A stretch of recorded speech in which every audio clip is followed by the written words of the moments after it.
Most people think of the dark web as a myth, a place full of hackers, hitmen, and horror stories. But here's the thing, a lot of those stories, they're real. Hidden behind layers of encryption are websites most people will never see, not because they're hard to find, but because once you do find them, you wish you hadn't. We're talking about marketplaces for illegal experiments, forums filled with cryptic countdowns, and live streams no one should ever be watching.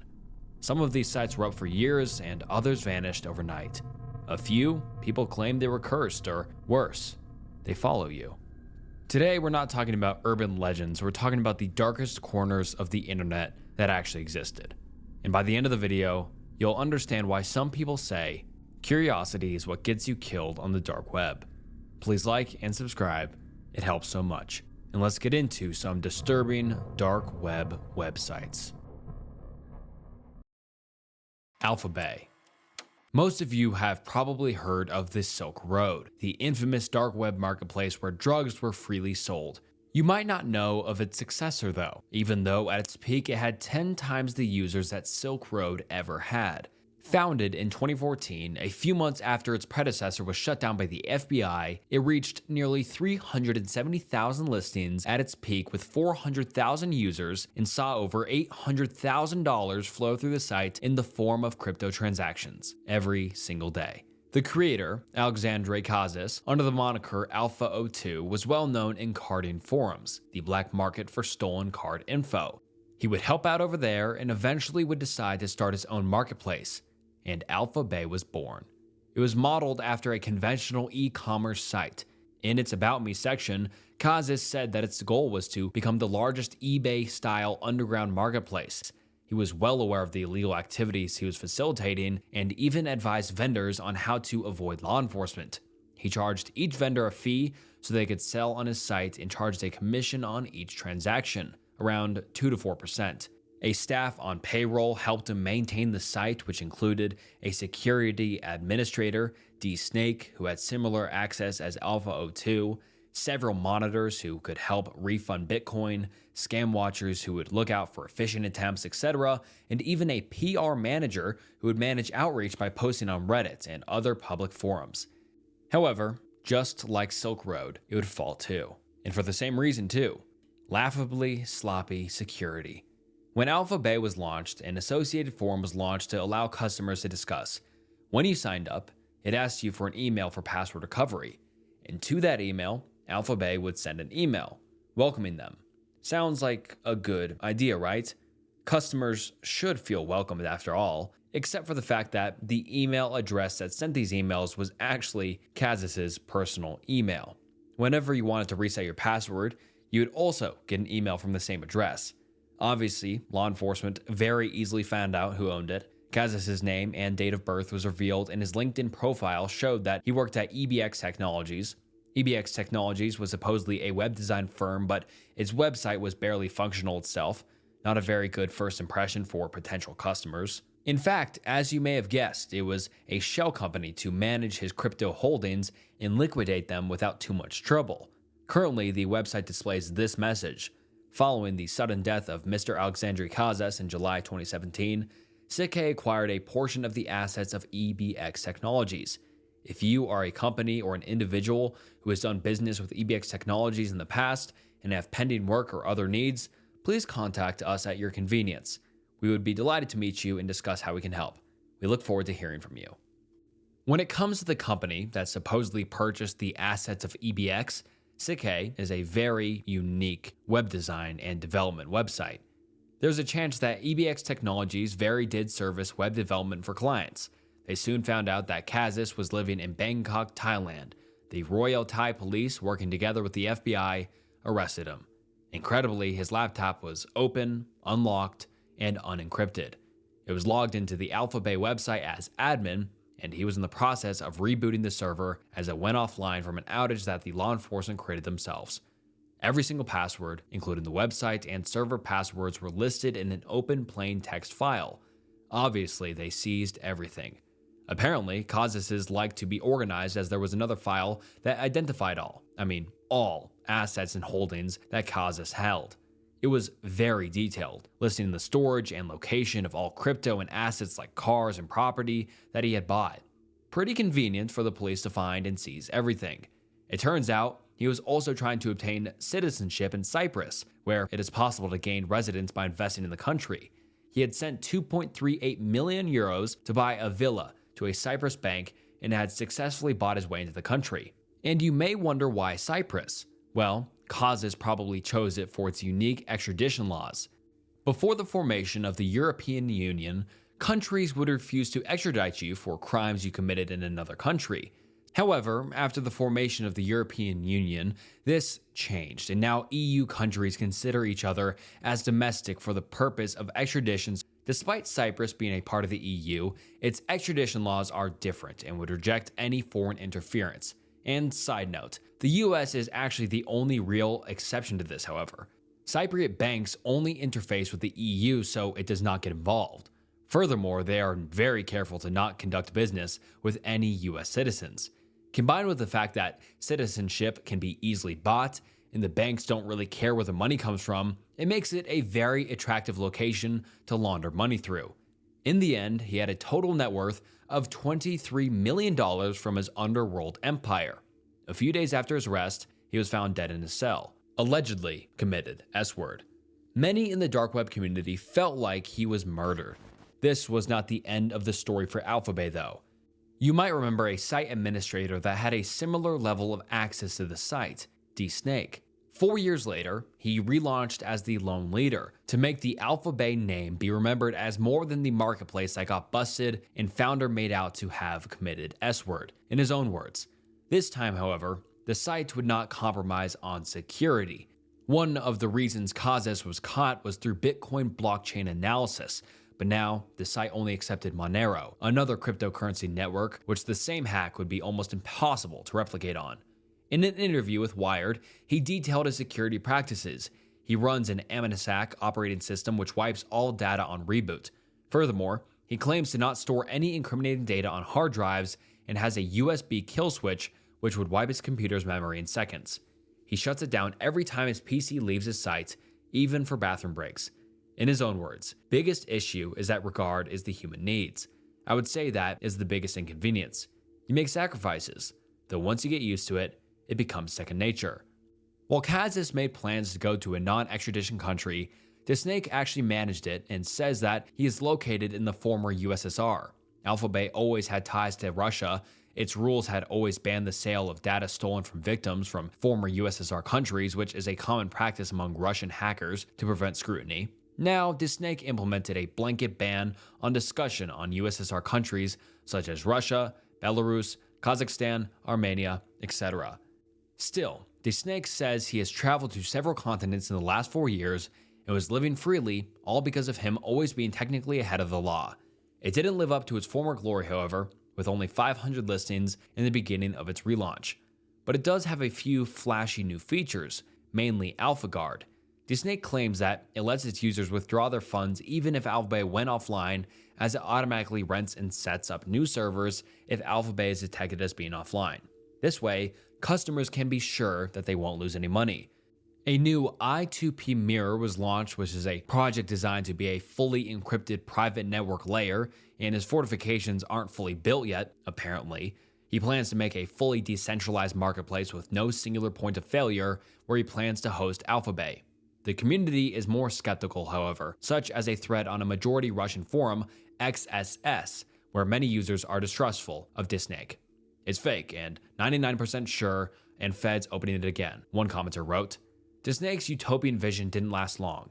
In January 2023, the site went offline.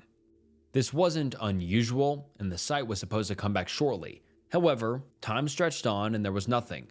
DSnake was radio silent. A month later, one of the AlphaBay admins posted a message on Reddit, going by the handle AlphaBay the Cypriot. They claimed that it was not law enforcement, the signs were just not there. Instead, it was partially shut down because one of the canaries used by the site was not signed on time. A canary is a way to tell users that a website may have been compromised. It requires the administrator to regularly sign a public message containing some independently verifiable information with their key. If it is not updated, it may indicate a security breach. The snake, as part of his moat, implemented this directly into the security. It would basically initiate a lockdown on the market because the snake had not signed it with his key for a month. This was not the first time this happened either. Similar incidents had occurred previously, but the site had always come back. This time, though, it looked like it was gone for good. So where was the snake? One theory that makes more sense is that he was a casualty of the Turkey-Syria earthquake. He did say that he lived in a non-extradition country and had some strong links to Russia. Syria is mostly under the control of the Syrian Arab Republic, which is backed by Russia and Iran. 24,000 Syrians died in the devastating earthquake, and a snake could very well have been one of them. However, there is no concrete proof, and what really happened to the snake remains a mystery, just as he would have wanted to be. Cannibal Cafe.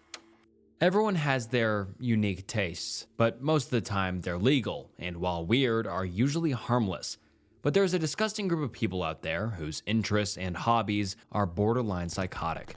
Started in 1994 by Perro Loco, Cannibal Cafe was a website for, well, cannibals. Loco was well known in these dark corners of the internet and was hailed as somewhat of a celebrity, popularizing a quote-unquote artist who would depict bondage, torture, and cannibalism in his art. This artist went by the pseudonym Dulcet. While it was just a moniker, the word dulcet is defined as a pretty terrible kink. It's a fetish about some, disgusting stuff, and I'll leave it at that. Loco would continue posting and popularizing Dulcet's work, and after a while, Dulcet gave him full permission to post it online and was pleased that he was getting the free promotion. This is what prompted Loco to create the Cannibal Cafe. It lasted for 8 years before it was shut down by a distributed denial of service attack by German authorities. In those 8 years, however, it managed to produce some of the most gruesome stories of documented cannibalism ever. And this would range from people signing themselves up as livestock to Loco killing and eating an entire human being.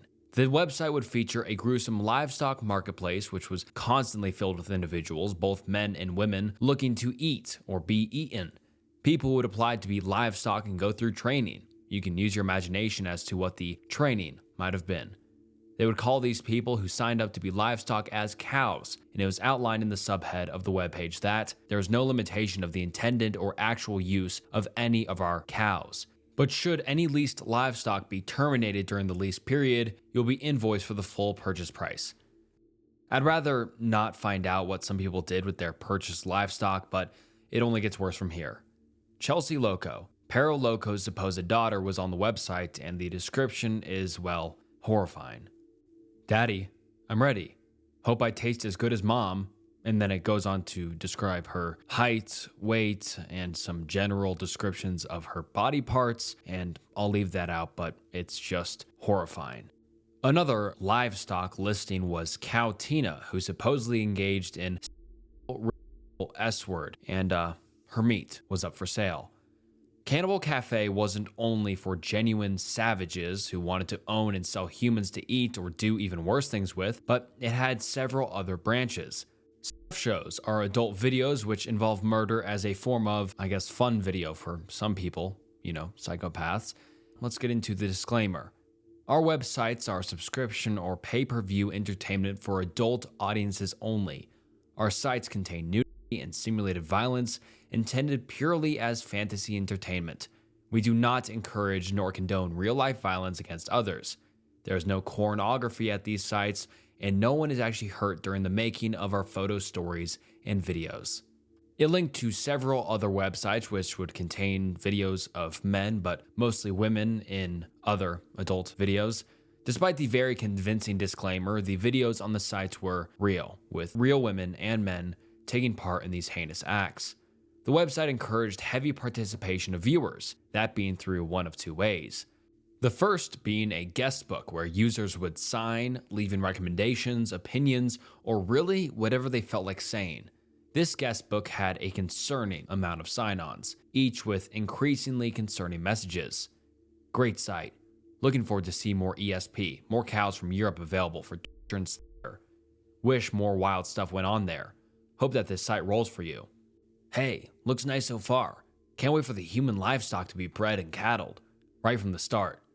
The Cannibal Cafe also hosted a message board, which is what would lead to its eventual shutdown.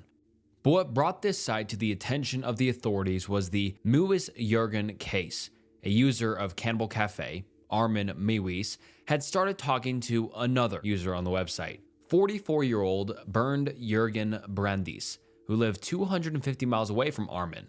They started talking after Armin responded to an ad posted by Brandis on the Cannibal Cafe message board, who was looking for someone to eat him alive. On March 9th, 2001, Armin brought Jurgen home and had sex with him before killing him. While Brandis did consent to this, it's still very illegal. The following events were recorded on a video camera. And of course, I can't show any of this on YouTube since it is way too disturbing. Mewis performed a series of disturbing and illegal acts on Brandis, which involved severe bodily harm. Brandis had taken medication beforehand to help with the pain. Warning, the following details are still very graphic and unsettling. Viewer discretion is strongly advised, and if you have a weak stomach, please skip to the timestamp on screen. Following these initial acts, the two prepared and shared a meal involving Brandis' body.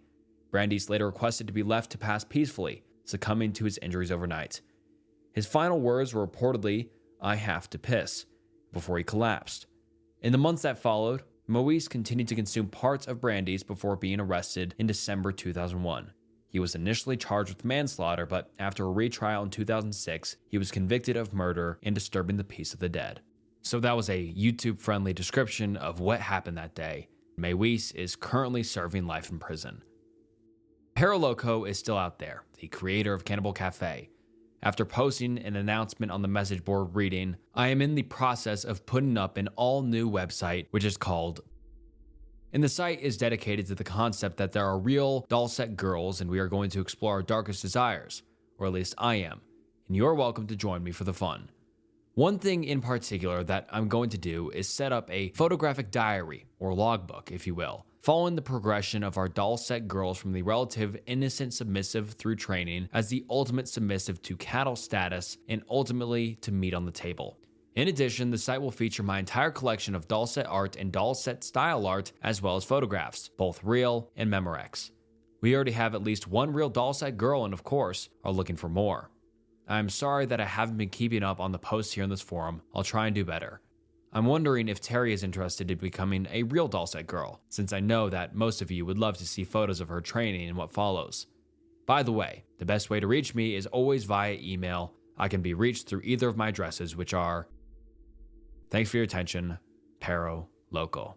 This website is still up and running, the one that he recently created, but I will not say it, and don't go looking for it. Big disclaimer, do not go looking for this website. This is still an active forum site and has a very extensive registration agreement. The agreement does have some interesting and concerning aspects to it though. The first paragraph says this: you agree through your use of this forum that you will not post any material which is false, defamatory, inaccurate, abusive, vulgar, hateful, harassing, obscene, profane, sexually oriented, threatening, invasive of a person's privacy, adult material, or otherwise in violation of any international or United States federal law. The website will force you to provide your legal, legitimate information. After you register and log into this forum, you'll be able to fill out a detailed profile. It is your responsibility to present clean and accurate information. Any information the forum owner or staff determines to be inaccurate or vulgar in nature will be removed with or without prior notice. Appropriate sanctions may be applicable.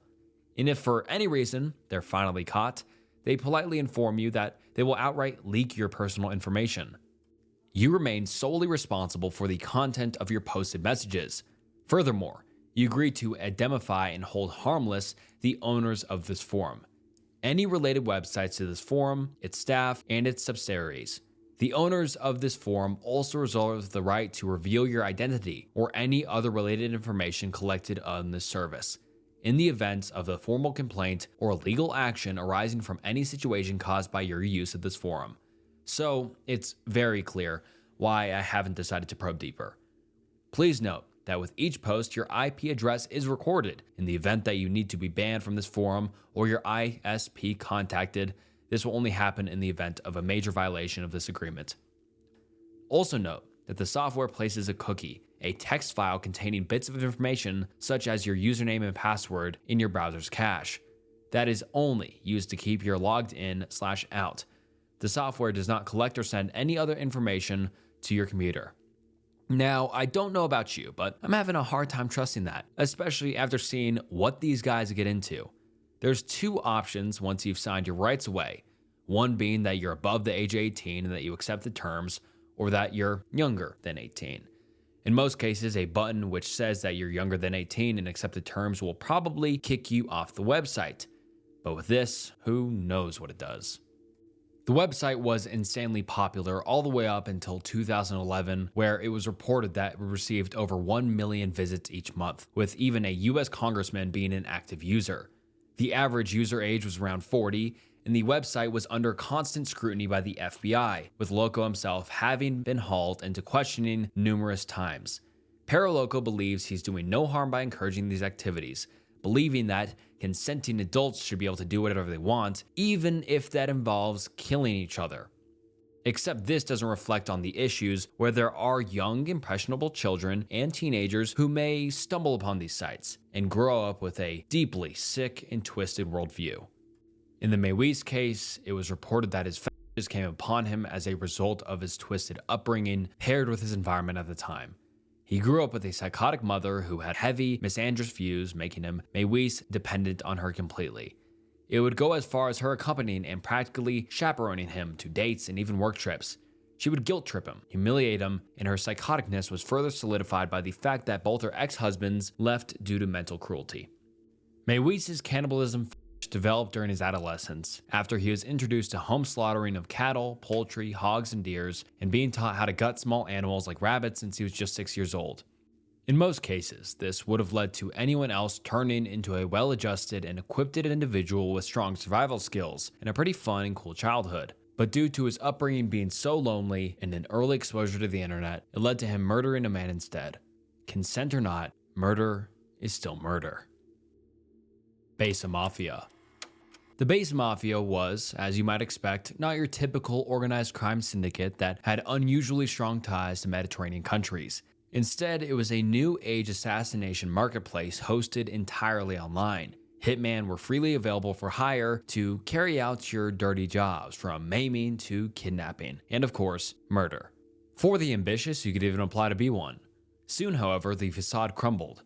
Chris Montero, a systems administrator who runs IT security for a firm in London, is a digital vigilante working as an independent cybercrime researcher in the off hours.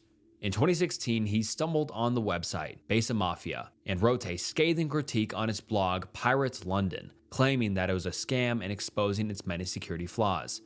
Reputation was very important to the owners of Besa Mafia, and the supposed site administrator, Yura, messaged him, furious, imploring him to take it down and then attempting to bribe him. Montero, of course, refused, believing that it was an all-empty threat. Yura seemingly wasn't all smoke, however. A few days later, he sent Montero a YouTube link of him setting a car on fire, holding a sign that said that it was dedicated to Pirate London, Montero's blog. Now worried that maybe it was actually a genuine hitman marketplace, Montero, along with an anonymous cybercop going by the name of Judge Judy, shut down the website entirely using a vulnerability that allowed him to see every order, which he later leaked online to be picked up by the FBI. Yura did not fall at this hurdle though, and continued setting up similar sites with similarly threatening names such as Sikhalin Hitman and Azerbaijani Eagles, Camorra Hitman, and a host of others. They all worked the same way. An aspiring criminal would set up an anonymous account, select their desired job, and upload the details. They would start a chat with Yura where he would coax them into trusting him, and the Bitcoin would be sent over. Now, some of you may have had this suspicion from the beginning, that it was actually a scam and there were no real murders looking for the job. And you would be right, of course. Yura did not put much effort into making it believable either. His English was poor, and his knowledge of the US geography even worse. For example, one user ordered a hit on somebody in Hawaii. Yura responded by saying that he had a hitman in a nearby state who could drive there and do the job no problem. For those unfamiliar with the United States, Hawaii is an island roughly 2,500 miles away from the nearest state. Not to mention that driving there would be very difficult with the Pacific Ocean between it and the US. The user still paid $3,000. The site used stock pictures of assassins and results from a Google search for scary-looking hitman on its front page. It would be laughable, if not for the real and despairing loss of lives that did actually occur due to this site. In February of 2016, a user named Dog Day God ordered a hit on a middle-aged woman posting, "For reasons that are too personal and would give away my identity, I need this bitch dead, so please help me." The target was Amy Alwine of Cottage Grove, Minnesota. She had a husband, Stefan, who worked as an IT professional and was also an elder in the United Church of God. They had an adopted teenage son. Dog Day God transferred around $6,000 in Bitcoin to Yura, feeding him information on when Amy would be alone in the house or places outside she would go where there would be no one else. First, they discussed a hit and run. Dog Day God liked this idea as it could be seen as an accident. And then arson.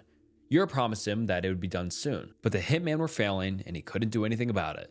Of course, there were no attempts at all, and Yura kept asking for more money after each supposed failure, and Dog Day God grew angrier. "I do not care about date or method.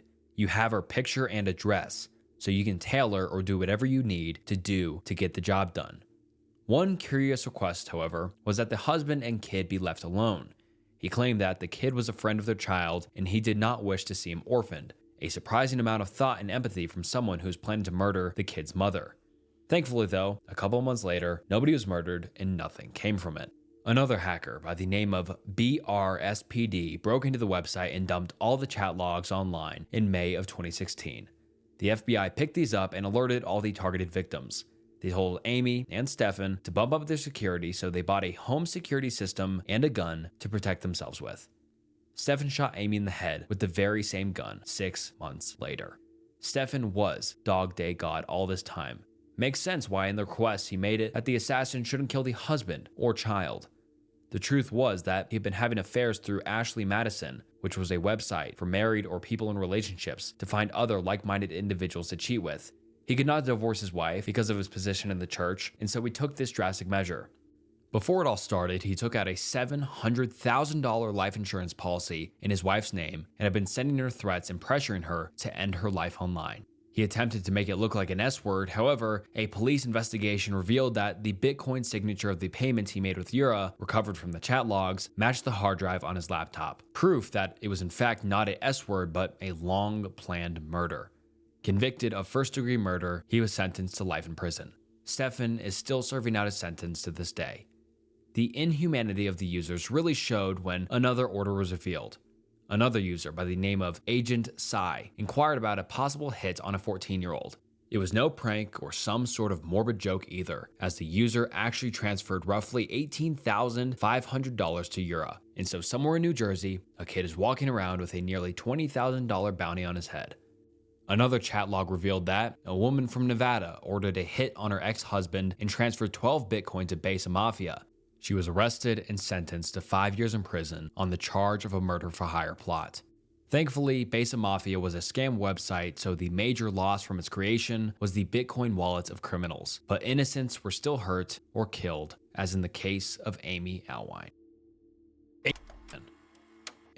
Or was a huge online image board.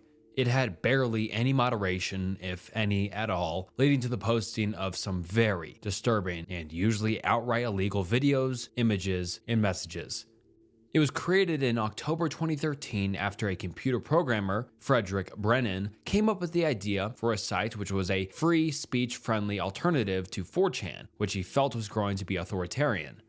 Brennan had grown up with brittle bone disease or osteogenesis imperfecta and lived his life in foster care, suffering over 120 bone fractures by the time he was 20. He had been using 4chan since the age of 12 in 2006. Quite the tragedy, and pretty telling when it came to where things went wrong. When his father put him and his brother in the foster care system of New York, he felt isolated and would browse 4chan for hours, dominating his childhood. He was a self-taught computer programmer and grew up to live in Brooklyn, working freelance. He was becoming increasingly frustrated with the moderators on 4chan, who he felt were too strict on what was supposed to be the wild west of the internet. Unsurprisingly, he was high on shrooms when the idea formed in his head, but was conscious enough to write it down so he wouldn't forget about it when he was sober. It took him 2 days to research and then compile a plan, releasing it online. But this fun little free speech message board experiment would turn incredibly drastic in ways you'd never imagine. 11 months after its creation, it became home to the Gamergate campaign. If you don't know, Gamergate was a misogynistic far-right wing campaign which lasted from 2014 to 2015. It started from a blog post written by the ex-boyfriend of Zoe Quinn, an indie video game dev. He made false claims that Quinn had slept with a journalist to get good reviews for her video game. This quickly spread to 4chan, and a mass harassment campaign was launched. They didn't spare any woman who defended her either, with doxing, R-word threats, and death threats becoming common.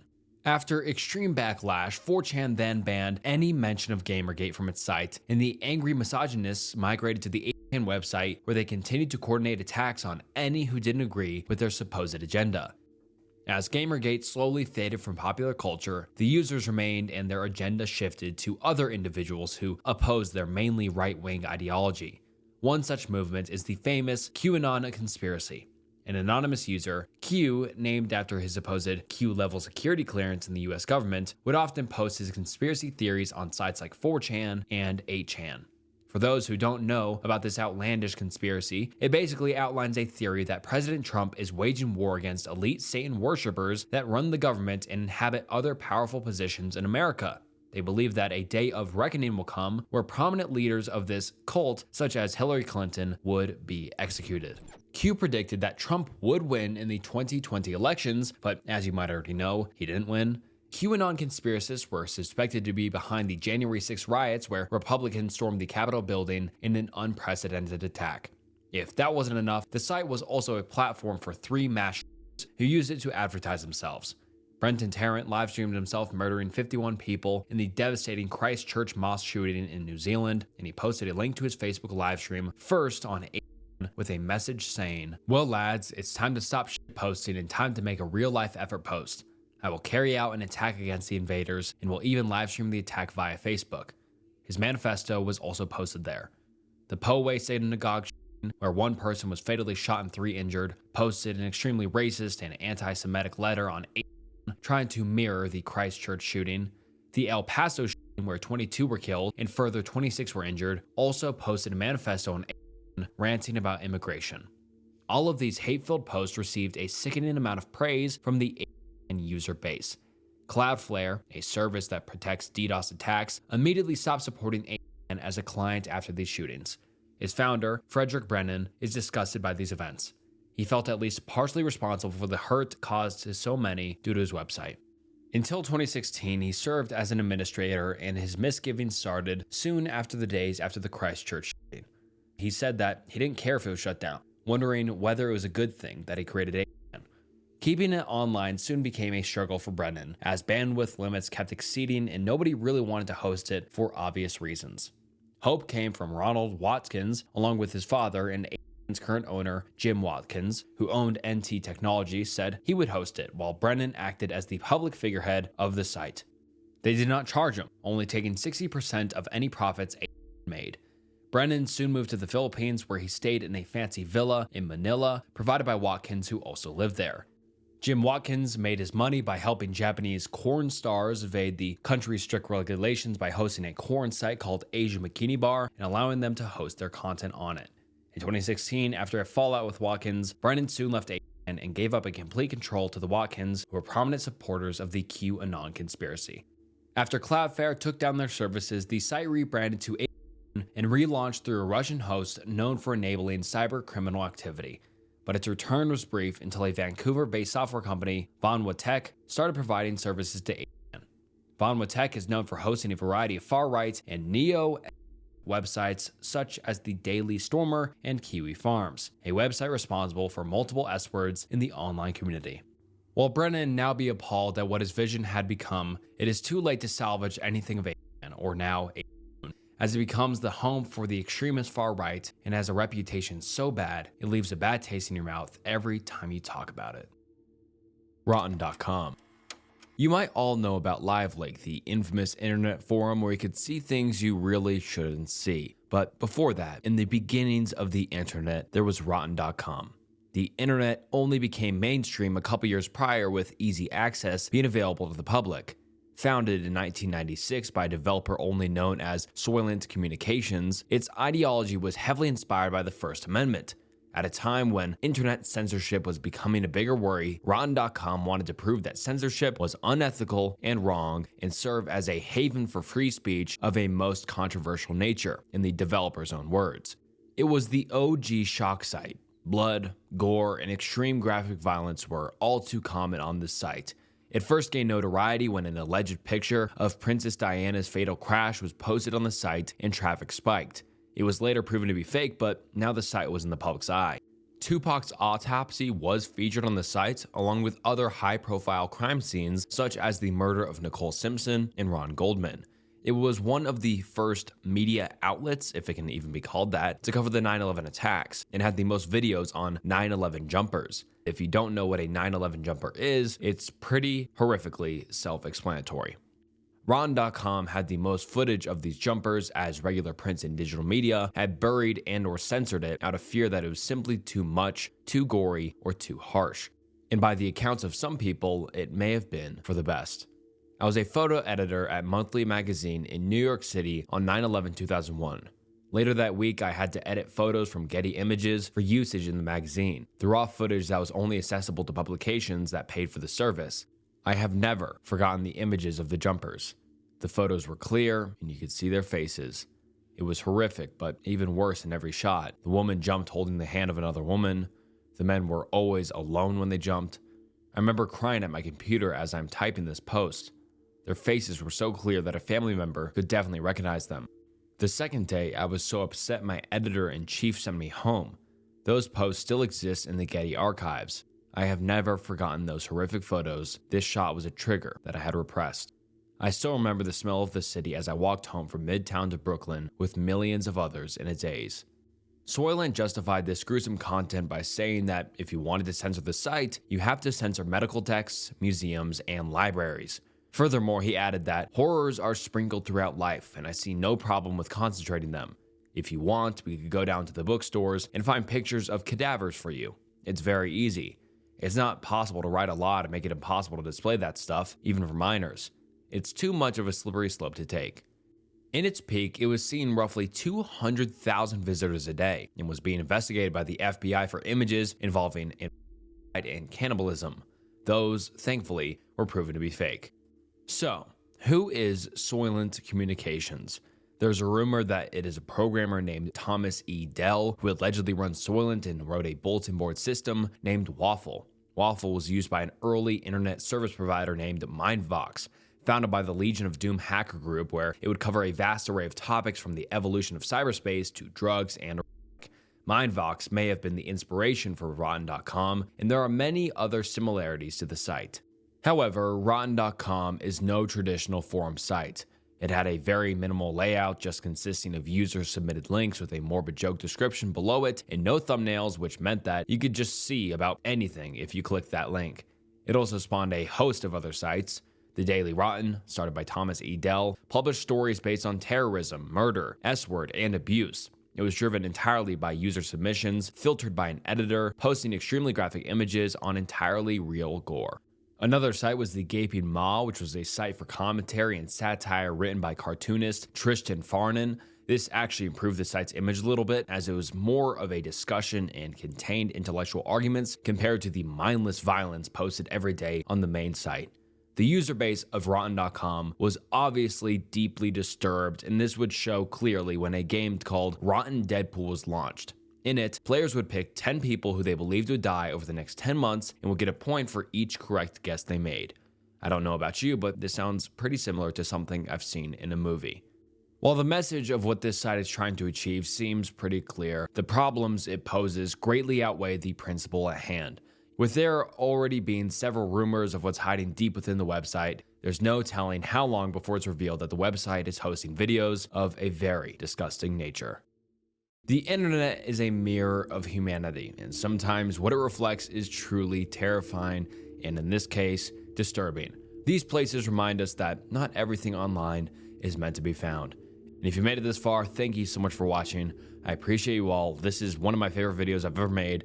Please comment down below if you'd like to see another dark web video in the future, or maybe an internet rabbit holes video in the future. I'm down to make anything. I appreciate you sticking to the end. Please like the video, subscribe to the channel. It helps a ton. This was Snook, and I'll see you next time. Bye.